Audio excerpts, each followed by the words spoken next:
Fala pessoal, bem-vindos ao Lave Matemática. Eu sou o professor Thiago Basílio e trago mais uma aula do nosso preparatório para o Enem.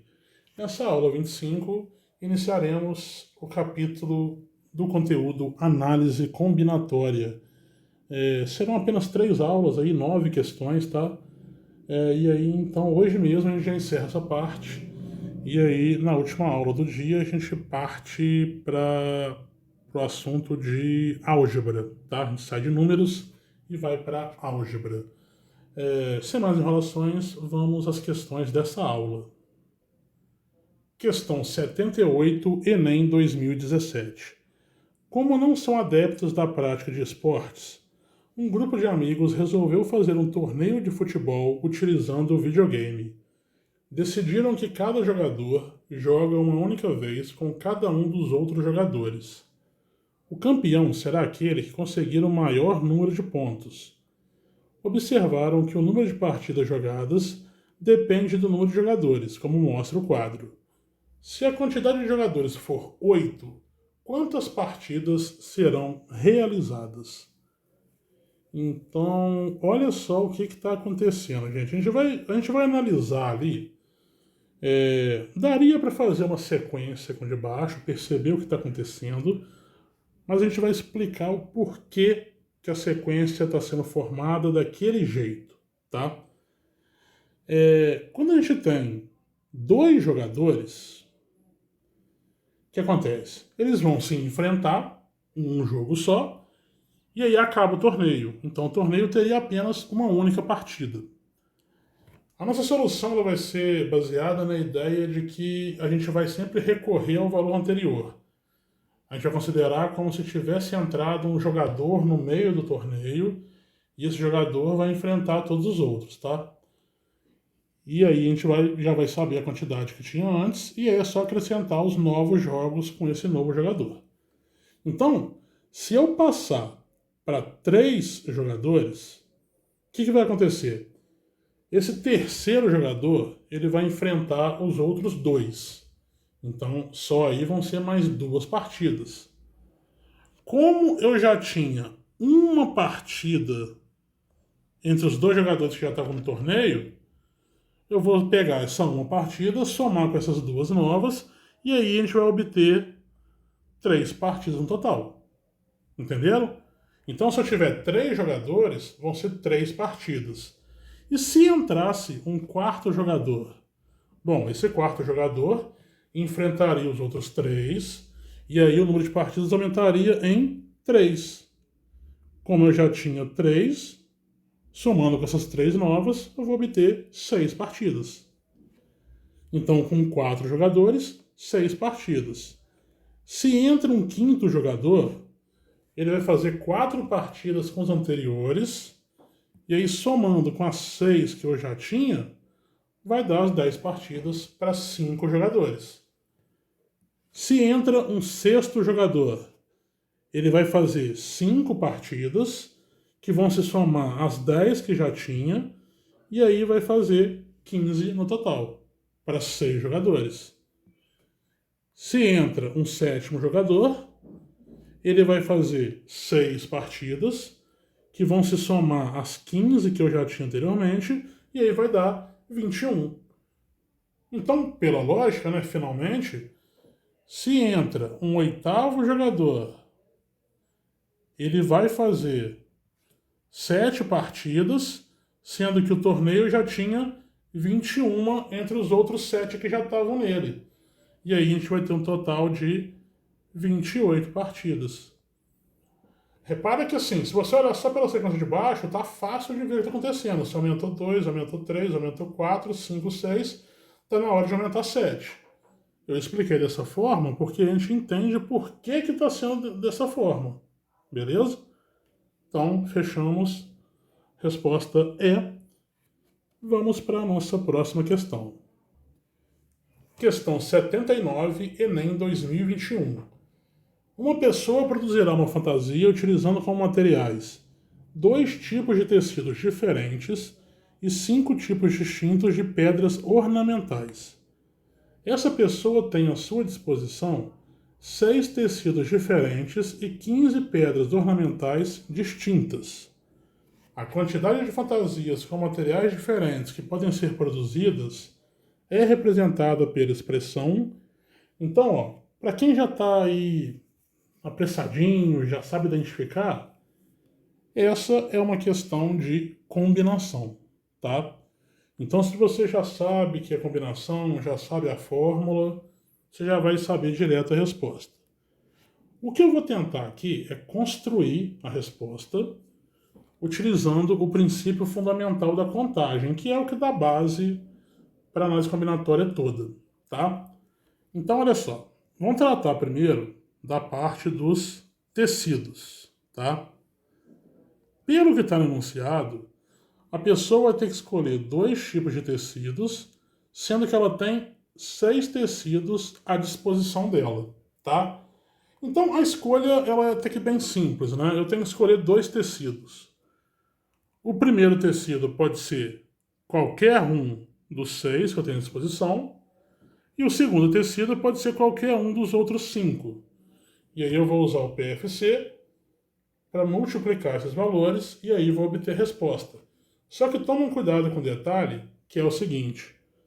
Se eu pegasse um tecido verde e um tecido amarelo, seria diferente de eu pegar um tecido amarelo e um tecido verde? Não, né?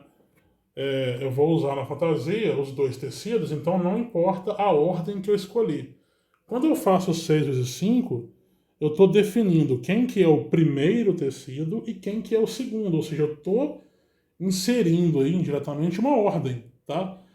Como a ordem aqui não vai fazer diferença, eu vou ter que dividir. Eu vou ter que descontar essas ordenações, tá? Então, sempre que você quiser descontar a ordenação, você vai fazer uma divisão. Mete a fração ali e vamos embora. Aí, o que vai acontecer nessa ordem? Eu estou escolhendo quantos tecidos? 2. Eu posso ordenar 2 tecidos de quantas maneiras? Bom, eu posso escolher o primeiro de 2 formas e o segundo de uma forma diferente. Né? Que é a que sobrou, claro, né? E aí fica desse jeito por enquanto. Vamos olhar para a parte das pedras, tá? O que vai acontecer quando eu for escolher as pedras? Pelo que está anunciado, você tem que escolher 5 tipos de pedras e você tem à disposição 15 pedras, tá? Então vai ser uma coisa parecida. Eu tenho 15 e vou escolher 5. Então, para escolher a primeira pedra são 15, a segunda 14, a terceira 13, a quarta 12 e a quinta 11. Repara o jeito que eu falei, né? A primeira 15, a segunda 14. O próprio jeito de falar eu já estou botando ordem, tá? Mas da mesma forma, não importa a ordem que eu estou escolhendo para poder montar a fantasia, tá? O que a gente tem que fazer aqui então é descontar as ordenações dessas 5 pedras que eu escolhi. E a mesma coisa, eu tenho 5 pedras, então 5 opções para a primeira, 4 para a segunda, 3 para a terceira, 2 para a quarta e 1 para a quinta. Aí você bate o olho nas alternativas e vê que nenhuma está batendo com isso aqui. E tem um símbolo lá que é uma exclamação. Para quem não se lembra, essa exclamação ela representa o fatorial. Então, quando você tem lá em cima, por exemplo, 6 fatorial, é uma forma de eu condensar uma multiplicação. Mas que multiplicação? É uma multiplicação com números decrescentes que vão até o 1.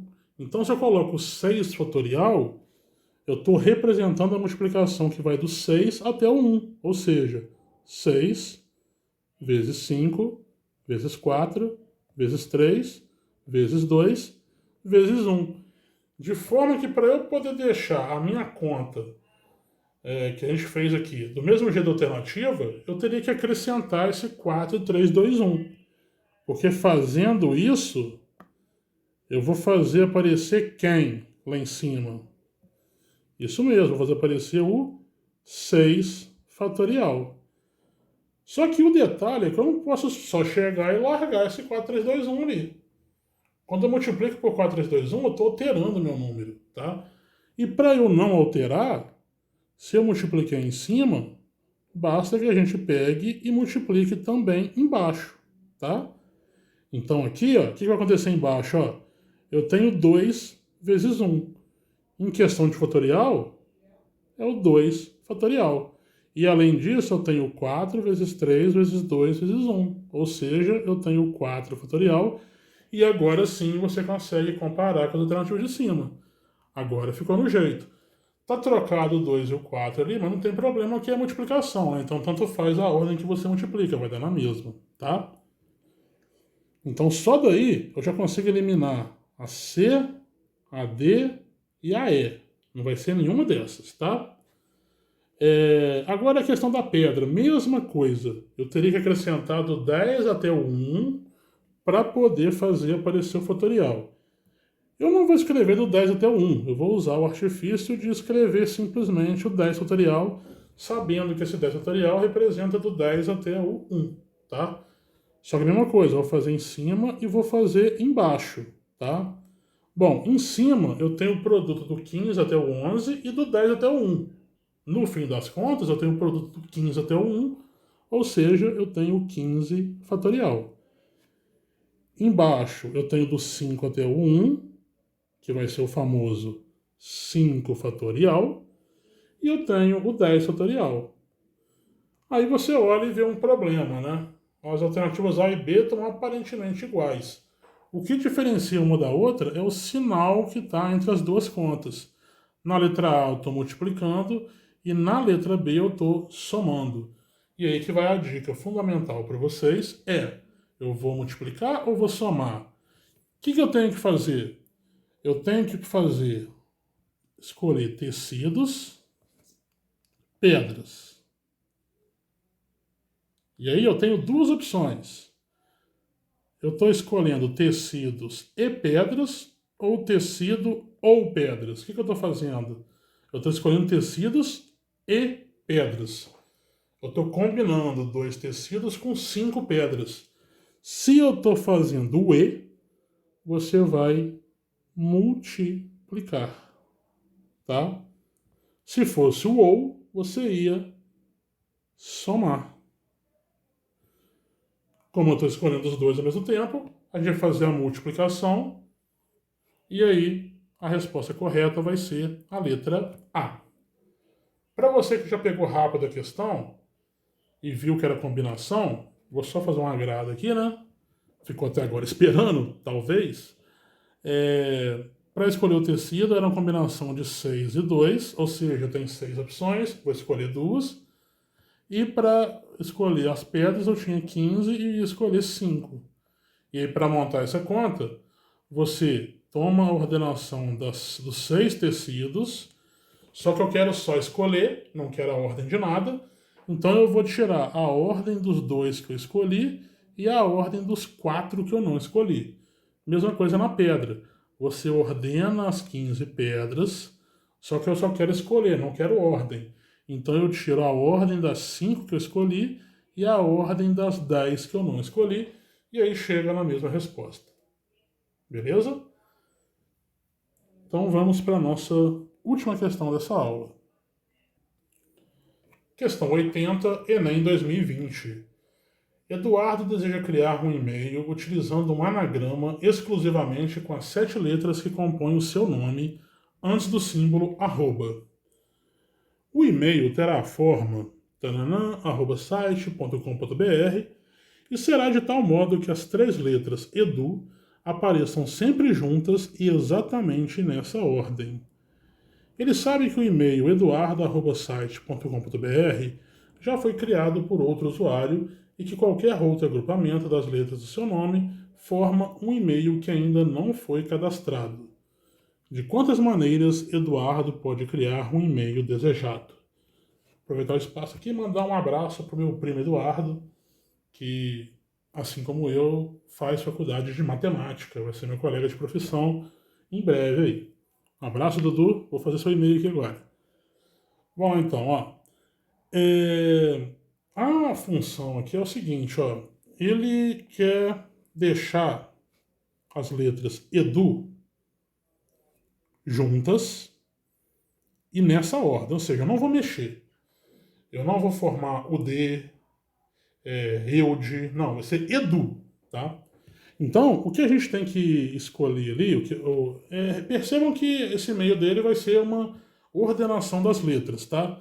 Então, a gente vai ter que misturar Edu, a letra a letra R, a letra D e a letra O, tá?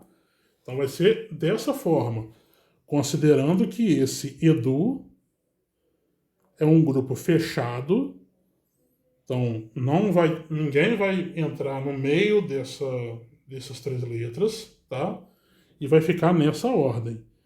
Então, basicamente, o que a gente tem que fazer aqui é ordenar 5 letras. Vou colocar entre aspas, porque Edu não é uma letra, mas a gente vai considerar como se fosse, tá? Então a gente vai usar um artifício aqui que é muito utilizado na análise combinatória, que são os tracinhos, tá? Vou deixar 5 tracinhos e eu quero escolher a posição das 5 letras. Então aqui eu tenho a minha primeira letra, a segunda, a terceira, a quarta e a quinta letra. Bom, a primeira letra pode ser qualquer uma das 5, a segunda letra qualquer uma das 4 que sobrarem, a terceira qualquer uma das 3, a quarta as 2 e a última vai ser a que sobrar. Agora, aplicando o princípio fundamental da contagem, o PFC, que também é chamado de princípio multiplicativo, porque eu estou escolhendo todas as letras juntas, eu estou escolhendo a primeira, e a segunda, e a terceira, e a quarta, a gente vai multiplicar esses valores, obtendo um total de 120. E aí quem foi apressado fechou o vídeo, a resposta não é 120, tá? Por que a resposta não é 120? Porque no enunciado ele falou que o e-mail supercriativo eduardo@site.com.br já foi criado e não está disponível, tá? Então ele não vai poder usar Eduardo, não vai poder usar o nome dele, que triste, né? Então, essa é uma das 120 senhas, né? Porque Eduardo tem Edu junto nessa ordem, tá? Então, Eduardo está incluído na 120. Como essa é a única senha que não vai poder usar, basta pegar a 120, retirar essa, e aí o Eduardo, meu primo, vai poder escolher qualquer uma das 119, e com isso a resposta correta vai ser a letra D. Beleza? Bom, então finalizamos essa aula 25. Espero que tenham gostado, entendido, tá? Deixe os comentários, deixe o gostei se gostou. Inscreva-se se não for inscrito no canal ainda. Isso aí ajuda o canal a crescer. Compartilhe com os amigos para poder levar o conhecimento para frente. Obrigado quem assistiu até agora. Aguardo vocês na próxima. Valeu!